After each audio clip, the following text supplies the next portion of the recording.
Welcome to Beach Jam Media, your resource-driven oasis with your host, Jennifer Corbin-Carson.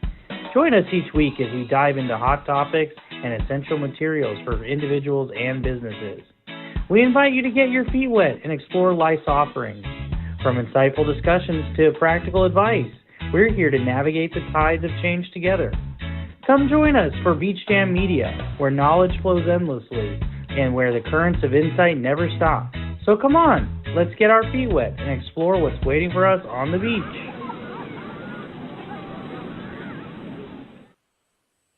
Good morning. I am glad y'all are with us. My name is Jennifer Corbin-Carson, and I am your host for Beach Jam Media. See, it says it right there.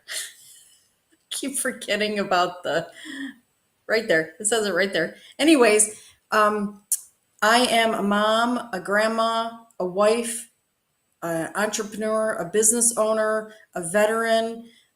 So I wear many different hats. And the hat that I wear today is for you to bring you resources for everyday life. And at Beach Jam Media, we bring forth the resources that you need to navigate the waves of change. So again, glad you're here with us today, and we have a great show. Stick with us.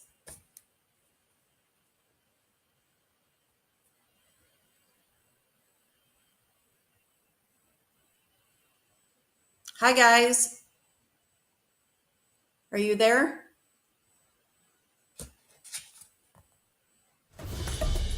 Beach Jam Media is your resource-driven oasis, hosted by Jennifer Corbin-Carson.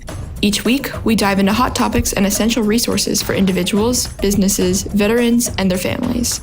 Join us for insightful discussions and practical advice as we navigate the tides of change together. At Beach Jam Media, knowledge flows endlessly and insights never stop.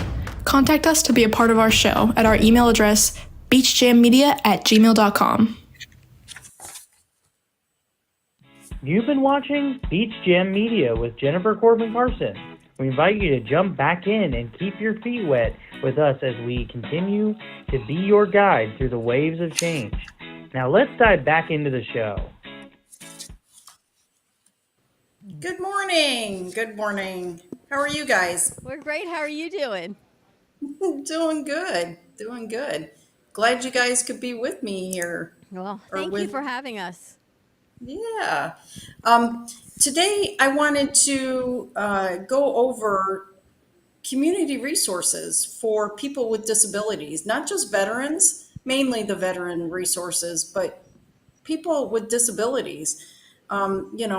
It's all special needs. If people have a disability, then they have special needs, right?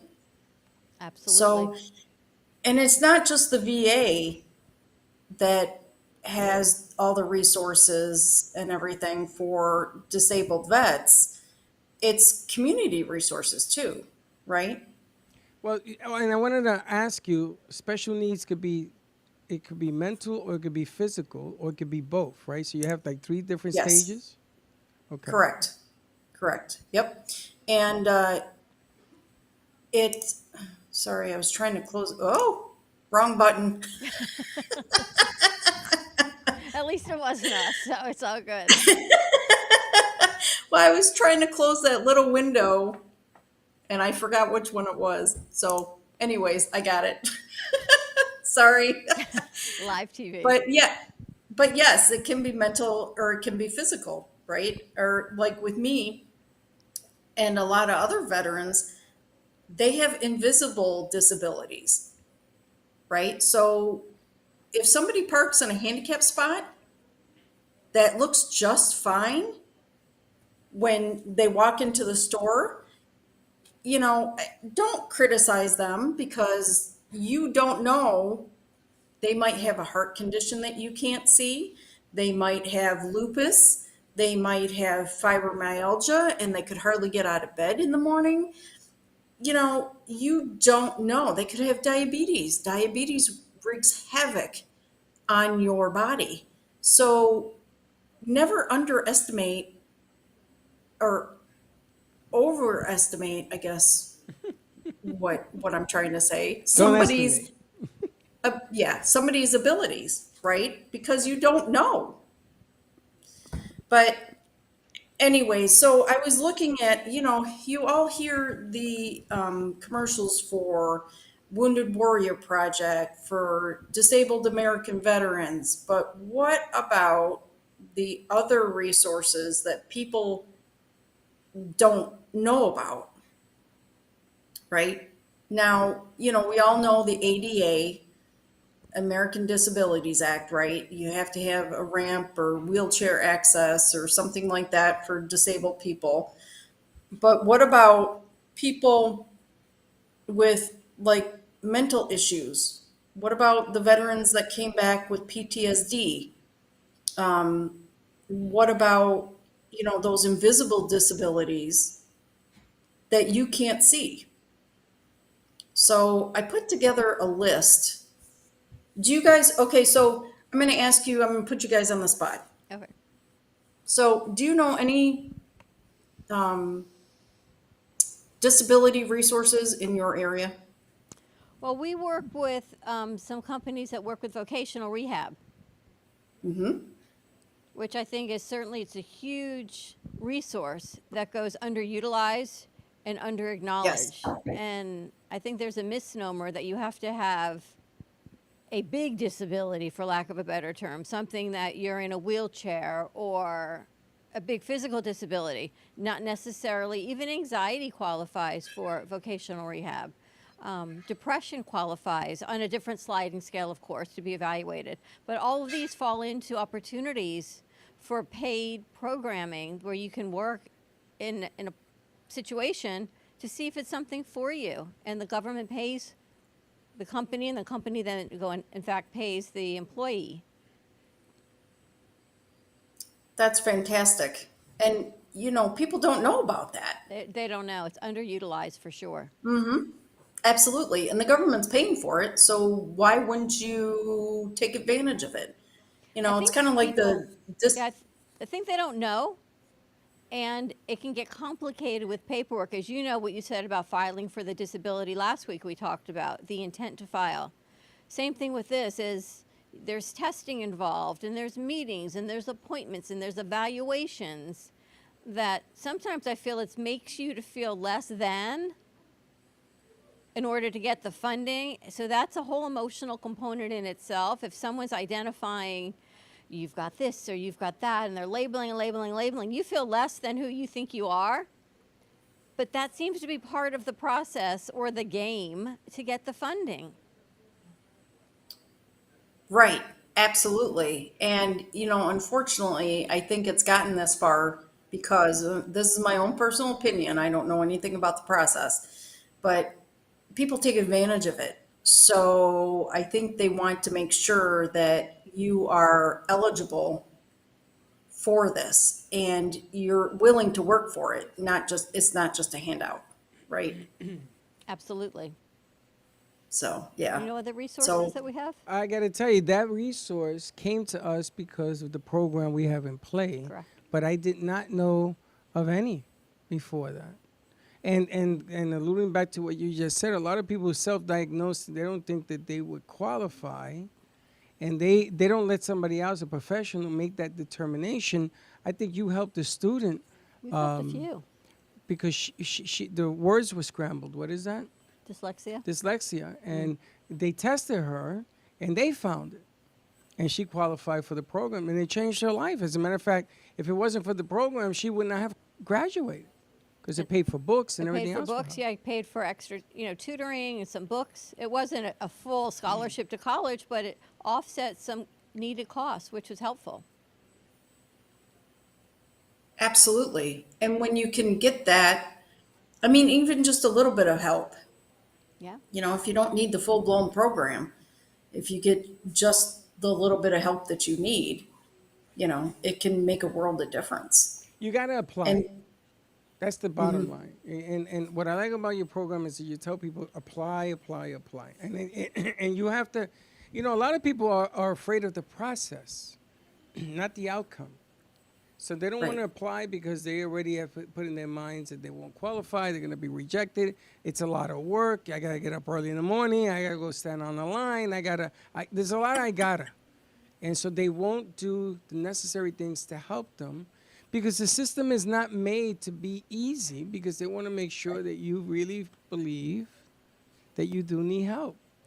And then I'm even thinking about mortgage rates and loans, bank loans, things of that nature, as you would say, for veterans and their families, because right now the economy is really rough.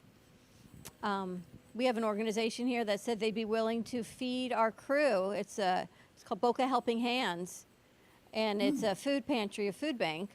And it's anyone's welcome, but they don't know. So they said, send your crew over. We'll give them lunch or dinner anytime. And that's available for anyone in need. But people looking to buy homes, you talked to me about 0%, and I don't know if people realize that exists. Because if you want to get into a home, rents are crazy, right? If you can find a home that you can afford, it's the down payment that's really complicated. But 0% down, I mean, yes, your mortgage is larger, but you're not coming up with $100,000 up front for a down payment. Right. Right. And if you're disabled beyond a certain percentage, they waive that origination fee. So that's a big deal too. I got to tell you, I used to be in the mortgage business. I was a banker in New York, and I did it for 17 years. In 17 years, I wrote 3 VA loans. 3. That's it. That's it? That's it. I was a mini eagle. I wrote a lot of FHA loans, but the vets did not come out. And the funny thing about this is when I told the veterans that they qualify under a VA loan, they shied away from it. It's like they were afraid to do the VA loan because it was too good to be true.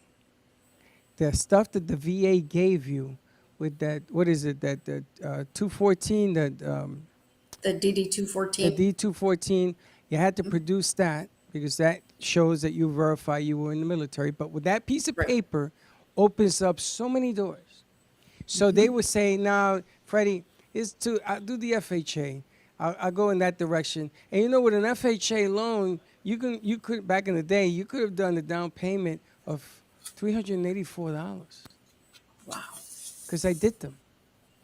Now, the bubble burst in whatever it was, 2006, because of all of the weight on the loans. They just weren't classified, or they didn't maintain jobs, and everything busted internally. But the vets would not take the VA loan because they were afraid of it.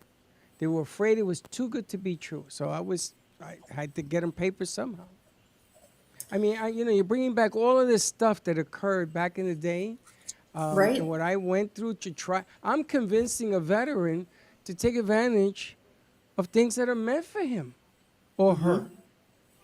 And I think there's a lot of veteran-owned companies. I know here, there's moving companies that are veteran-owned. There's plumbing companies. And I think if we can get those resources out, it's great for the companies. And I think other everyday people who aren't vets want to support our vets if they know it's a veteran-owned company, right? You'd be more apt to support them because you want to give people that extra incentive, that help. And then other families would be like, you know what? We've got something in common. Why not use them? Absolutely. And that's what being a veteran, I love about being a veteran. It's not just, it's Black owned, it's Chinese owned, it's white, there's no labels other than veteran. Right. And those who went and decided to sign up and put their life on the line to protect this country and everybody in it, it doesn't matter your color of your skin. True. And that's what I love about being a veteran, because one of the things I like about being a veteran.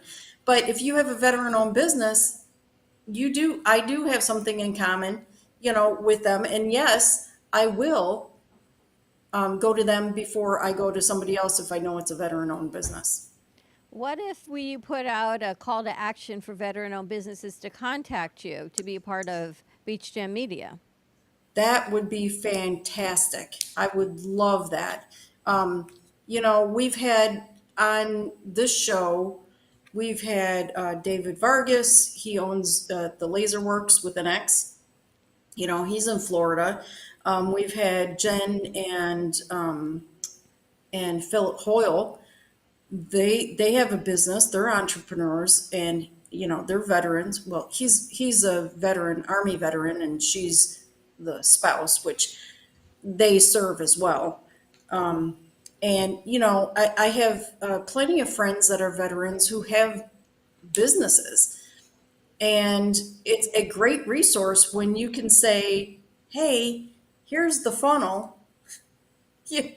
What do you have for this? What do you have for that?" And it's just yes, I would love that. We can put a spreadsheet together, and we can She's so even put it funny. up on the website.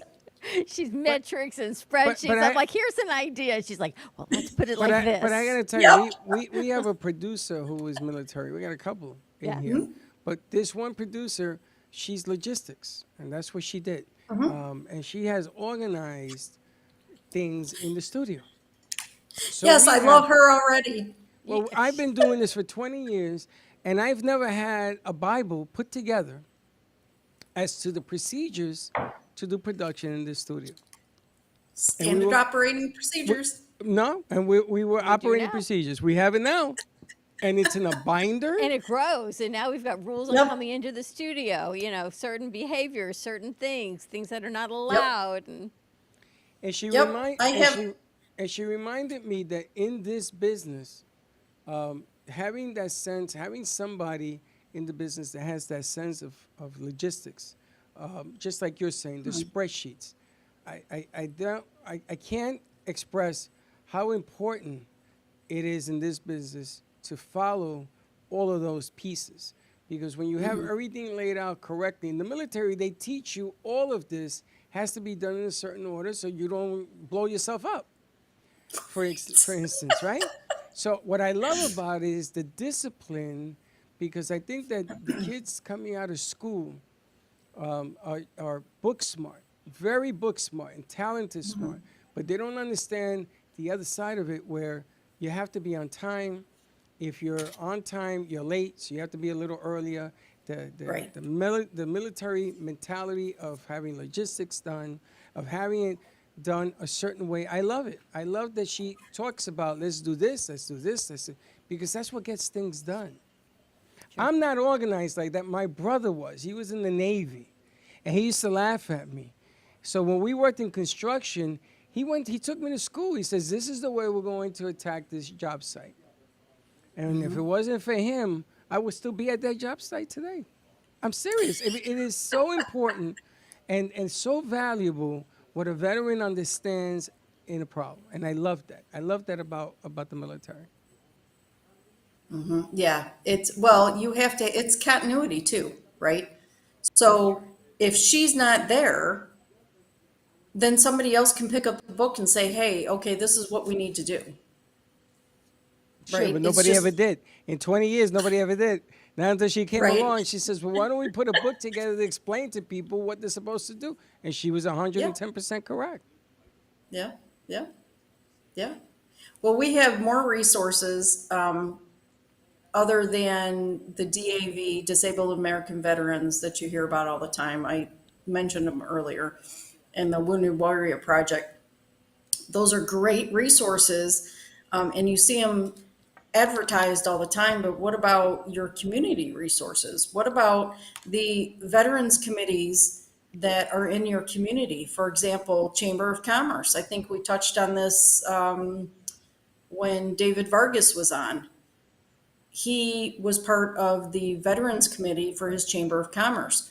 We have one here too with our city, or the county Chamber of Commerce. But there's a Veterans Resource Committee. Sorry, there's a Veterans Committee that's associated with the Chamber of Commerce. So look towards your Chamber of Commerce to see what veteran committees are around your area. I mean, they'll have a great resource for you, because they're in touch with all of those other resources. What? Okay, so another resource that I came up with is Project to Heal, and it's Project P2PGA Sorry, I'm looking at my notes. And their mission is to provide service dogs for people. That's And interesting. I think they do more than veterans. I think they do. Now, I have to say something. All of these resources that I'm going to mention, I have no personal gain with them, and I just did a quick Google search, and this is not what's the word I'm looking for? It's not sponsored or anything. We had Yes. somebody come in Yeah. here last year, 2 years ago, veteran with his service dog. Yes. As a matter of fact, he was the head of that foundation, of that organization here in South Florida. And he came in and he had this big dog with him, and I looked at the dog and says, "Okay, this is different." And he was explaining, dog. and he was huge, but my God, well mannered, and he was the Yes. head of the foundation with the dogs. Absolutely, Well, let's have him on. we got to find him. I gotta tell you, one Okay. of the problems that we have with vets is that they know that their calling is essential, and then Yes. they get pulled in 500 different directions. For all I know, he might not even be in South Florida anymore. I don't know. No? He didn't come Oh, back. well, We have to go would chase him. We be gotta a- go find him. right. It would be a great resource for our veterans and people. Well, if he does for veterans and other people in the community, civilians, that would be a great resource for them. But service dogs are expensive, and it's hard to get them. So, you need all these other community services. I have a friend who does service dog training as well. So, it's a long process because it can take about, I think it's like a year or a year and a half, depending on the dog, to train them Yeah. to be your service dogs. So, and it's expensive. And you have to find the right dog, and then he's got to Yep. interview you, the person training the dog, to make sure that your needs are being met with the dog he's bringing. And it's interesting. It's a multiple interview process because it takes a year and a half for the dog. You may have changed in a year and a half. So sometimes you're ready to get the dog, and something else has happened to you in your disability, and they got to put the dog back in training. It's. Yep. I got a friend of mine in California that did it. I said, I don't know how you do this. This is craziness, because it was constantly changing on him. And it kills me because here comes my opinion, that people put a vest on dogs that says they're a service dog, and you can tell right away they are not a service dog. Correct. Service dogs are well mannered, they don't react, and they listen to their handler. True. So these dogs, and they have special vests for the dogs that are being trained, right? But you can tell that these dogs are not service dogs, and it kills me because they're putting a bad rap on the true service dogs that have been trained by professionals that serve a purpose.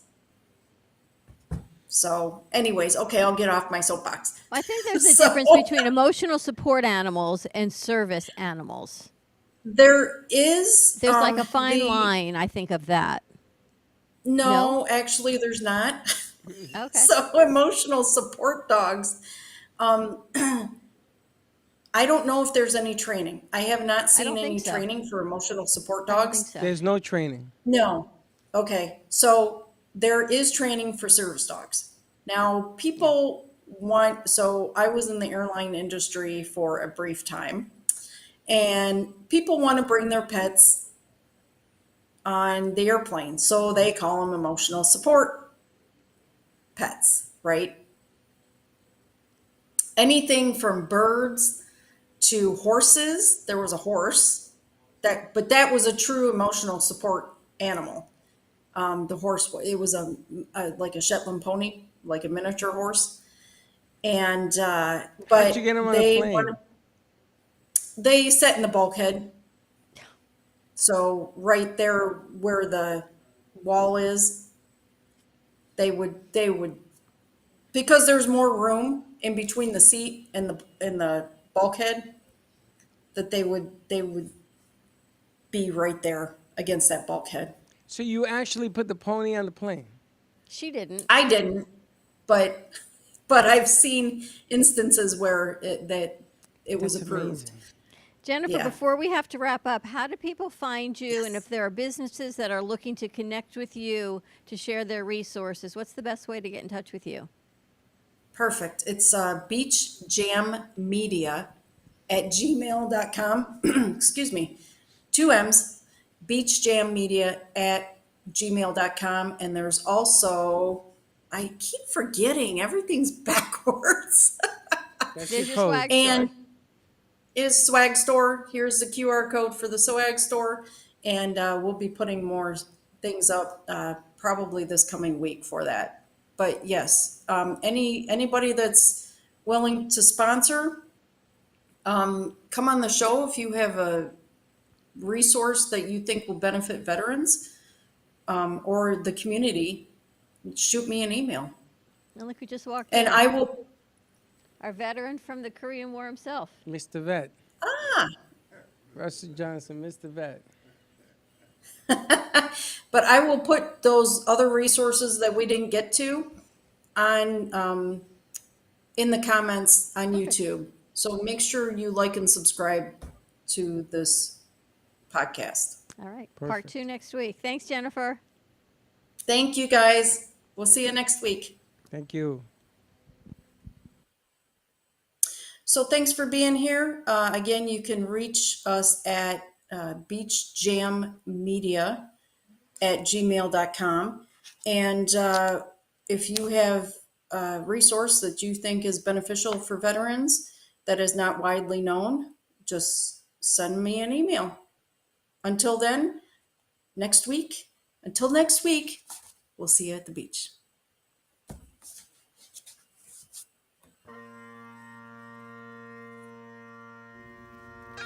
In the calm of early morning, when the day begins anew, we pause to reflect. May holds a special significance beyond just being another month. It is time for solemn remembrance, gratitude, and honoring those who've made tremendous sacrifice for our freedom. To all who served in the military, across all branches, and the National Guard, to the veterans, and to the families who support them through thick and thin, we express our heartfelt thanks. Your courage, sacrifice, and unwavering dedication inspired us deeply.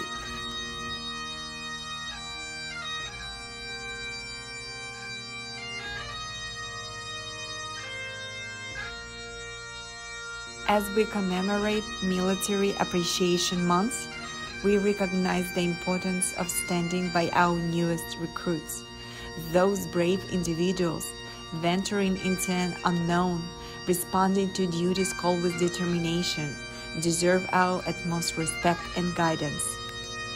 Equally important is our commitment to support those actively serving in the Air Force, Coast Guard, Army, Navy, Marines, Space Force, and National Guard. Whether deployed abroad or stationed at home, they carry out their duties with honor and integrity.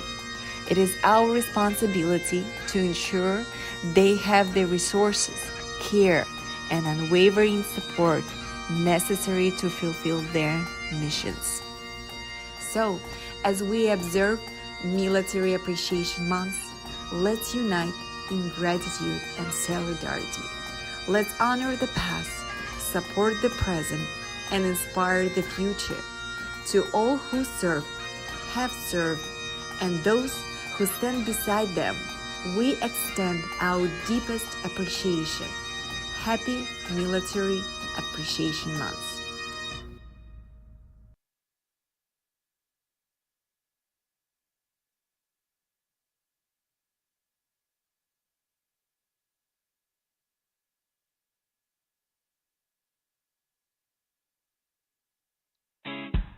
Thank you for tuning in to Beach Jam Media with your host, Jennifer Corbin-Carson. We hope today's dive into hot topics and valuable resources left you feeling refreshed and inspired. Our mission is to keep you informed and engaged as we ride the waves of what washes up in life together. Until next time, stay curious, keep the conversation flowing, ask questions, and let the glisten of the shoreline guide your journey. Goodbye.